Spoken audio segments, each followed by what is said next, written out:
With honor, Luan Princess Heidi.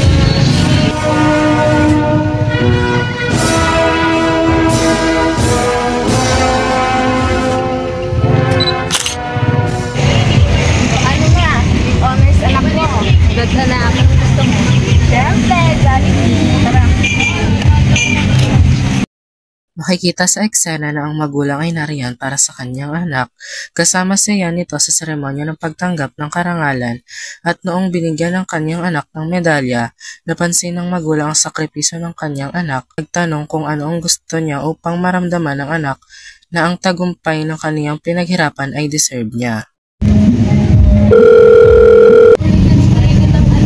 Picturean nga kita. Ay, wait, may natawag. Ano? Ma! Asan na kayo?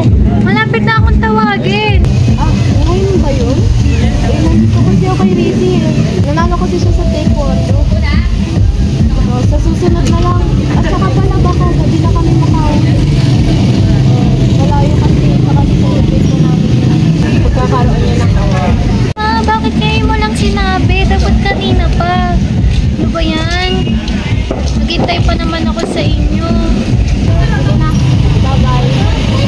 Di tulad ng naunang eksena, ito naman ay nagpapakita ng pagpababaya ng isang magulang sa kaniyang anak at ang hindi pagkilala o pagpansin sa mga karangalang natanggap nito. Maoobserba rin na ang magulang ay nagpapakita ng paboritismo. At parang wala lang sa kanya kahit na ang kanyang anak ay malungkot na dahil sa hindi siya nito kasama. Go.